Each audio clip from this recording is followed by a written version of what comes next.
জাহাঙ্গীরনগর ইউনিভার্সিটির আদি নাম ছিল জাহাঙ্গীরনগর মুসলিম ইউনিভার্সিটি।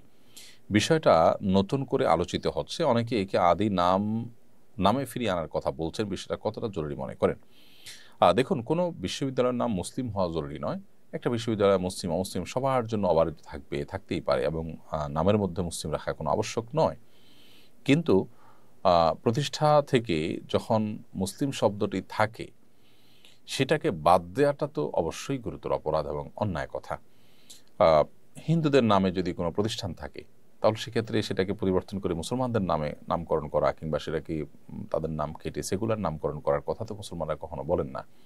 তাহলে সেক্ষেত্রে বাংলাদেশে কবি নজরুল ইসলাম কলেজকে ইসলাম বাদ দিয়ে নজরুল কলেজ, তারপরে যে আপনার আরও অনেকগুলো আপনার হল আছে ঢাকা ইউনিভার্সিটিতে, সে হলগুলোতে মুসলিম শব্দ বাদ দেওয়া, জাহাঙ্গীরনগর মুসলিম ইউনিভার্সিটির মধ্য থেকে মুসলিম শব্দ বাদ দেওয়া, এগুলো খুবই গর্হিত কাজ এবং খুবই অনুচিত কাজ। তো এই কাজগুলো আসলে আমাদের করা উচিত নয়। একজন মুসলমান হিসাবে আমাদের মধ্যে আল্লাহ ভীতি থাকা উচিত, যে আমরা মুসলিম শব্দটি নাম কাটছি, তারা নাম নিজেদেরকে আবার মুসলমান দাবি করছি কিসের ভিত্তিতে? প্রতিষ্ঠা যারা করেছেন তারা যদি মুসলিম শব্দ দিয়ে থাকেন, শুরু থেকে যদি মুসলিম শব্দ থেকে থাকে, তাহলে সেটা কাটা হবে কেন? এই কারণে এই শব্দ ফিরিয়ে আনার দাবিটা অযৌক্তিক নয়। তবে আমি আবারও বলছি যে শিক্ষা প্রতিষ্ঠানে মুসলিম শব্দ থাকতে হবে, ইসলাম শব্দ থাকতে হবে, নট নেসেসারি, এই দাবি কোনো মুসলমান করেও নেই।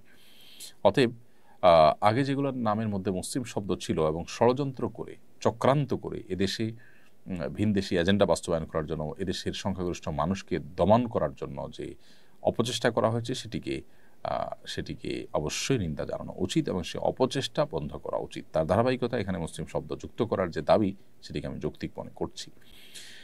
নাপাক অবস্থায় কি মসজিদের ভেতরে প্রবেশ করা যাবে?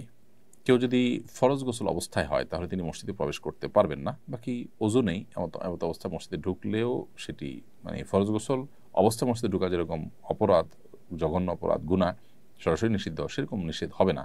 তবে ওযু করে পবিত্র অবস্থায়, অর্থাৎ ওযু অবস্থাতে মসজিদে অবস্থান করা উচিত। এটা মসজিদের আদব, মসজিদের শিষ্টাচার। আর ফরজ গোসল অবস্থাতে মসজিদে অবস্থান করা তো জায়েজ নয়। যদি কেউ ইতিকাফরত থাকেন, গোসল ফরজ হয়, দ্রুততার সাথে তিনি ফরজ গোসল করে তারপর আবার মসজিদে তিনি প্রবেশ করবেন। আর গোসল ফরজ হলে সে অবস্থাতে তিনি মসজিদে প্রবেশ করবেন না, কারণ মসজিদ এটি পবিত্র জায়গা এবং পবিত্র লোকদের জন্য। বিধায় এ ধরনের অপবিত্রতা, এটা নিয়ে মসজিদে প্রবেশ করা গুনাহের কাজ। ফেসবুকে আমার সন্তানের ছবি পোস্ট করি, অনেকে নিষেধ করে, বলে এর মাধ্যমে নাকি নজর লাগতে পারে। আসলে কি নজর লাগে? এতে কি বাচ্চার ক্ষতি হতে পারে? হ্যাঁ, বদনজরের বিষয়টি সম্পর্কে নবী সাল্লাল্লাহু আলাইহি ওয়াসাল্লাম হাদিস রয়েছে, আল আইনু হাক্কুন, বদনজর এটি সত্য। ফলে আপনি সুন্দর কোনো সন্তান, ফুটফুটে সন্তান, শিশু, বাচ্চা, বা আপনার আকর্ষণীয় কোনো কিছুর যদি মানুষের সাথে শেয়ার করেন, বিশেষ করে বাচ্চাদের ক্ষেত্রে অনেক বেশি হয় বদনজর। মানুষের এই জাতীয় বিষয়ে বদনজর এটি সত্য। বদনজরের কীভাবে ক্ষতি হয় বা এটা টেকনোলজিটা কি, আল্লাহ তাআলা ভালো জানেন। যে একটা মানুষ রাক্ষসী নজরে যদি সে দেখে আপনার হিংসাত্মক নজর দেয়, তাহলে সেক্ষেত্রে এটাকে নজরে হাসেদ বলে, বদনজর বলে। এর ফলশ্রুতিতে ওই বাচ্চা অসুস্থ হতে পারে, ওই বাচ্চার রোগ লেগে থাকতে পারে। আপনি ক্ষেতের ফসল দেখে কেউ যদি রাক্ষসী নজরে দেখে, তাহলে বদনজর লাগতে পারে। এগুলো স্বাভাবিক একেবারে। এখন আপনি বলবেন যে প্রদর্শনের পৃথিবীতে অনেক কিছুই প্রদর্শন হতে থাকে, সবাই প্রদর্শন করে, কই তারা তো অনেক ভালো আছে। দেখুন, ভালো নেই, অনেকে অনেক দিক থেকে ক্ষতিগ্রস্ত। সেই ক্ষতির কারণ হয়তো এই বদনজর, কিন্তু তিনি হয়তো টেরও পাচ্ছেন না। তো কিভাবে এই বিষয়টা কাজ করে যে একজন রাক্ষসীর দৃষ্টিতে তাকালো আর একজনের ক্ষতি হয়ে গেল, কিভাবে হতে পারে? এই বিষয়ে আল্লাহ রাব্বুল আলামিনের টেকনোলজি আমাদের বুঝে আসাটা আবশ্যক নয়। হতে পারে আমরা এটা বুঝি না। অনেক টেকনোলজি কিন্তু আমাদের বোধগম্য নয়, কিন্তু সেটাকে আমরা অস্বীকার করি না। ঠিক এটাও সেরকম। কোন হাদিস থেকে বোঝা যায় যে মানুষকে বদনজর সেটি কবর পর্যন্ত পৌঁছে দিতে পারে। আর একটি ওঁট, আকর্ষণীয় একটি প্রাণী, সেটি যদি কারো বদনজরের কবলে পড়ে, তাহলে সেটিকে মৃত্যু পর্যন্ত নিয়ে যেতে পারে। অর্থাৎ সেটা এমন পর্যায়ে অসুস্থ, রুগ্ন হয়ে যেতে পারে যে বাধ্য হয়ে মানুষ জবাই করে সেটাকে খেয়ে ফেলেছে, এরকম পর্যায়ে যেতে হতে পারে ওটের যেভাবে জবের পদ্ধতি, অর্থাৎ নহত্যার মাধ্যমে। তো যাই হোক, বদনজরের বিষয়টি সত্য, এটি আমাদের অস্বীকার করবার কোনো সুযোগ নেই এবং বিশুদ্ধ হাদিস দ্বারা এটি প্রমাণ। কাউকে সিজদা করা তো শিরক, তাহলে আল্লাহ শয়তানকে আদম আলাইহিস সালামকে সিজদা করতে বলেছিলেন কেন?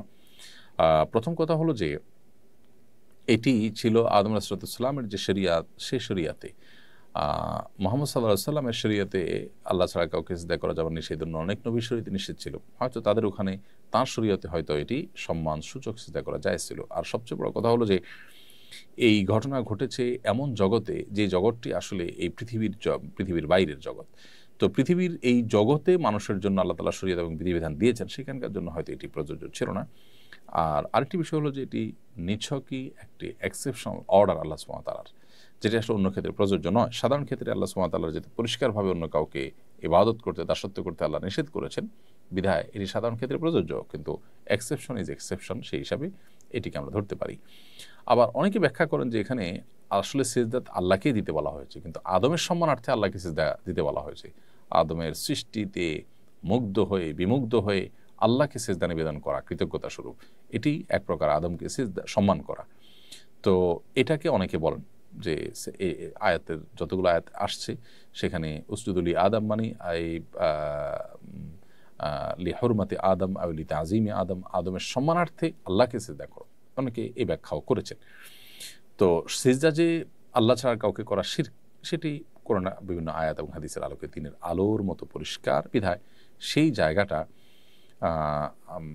আমাদের কাছে পরিষ্কার থাকতে হবে।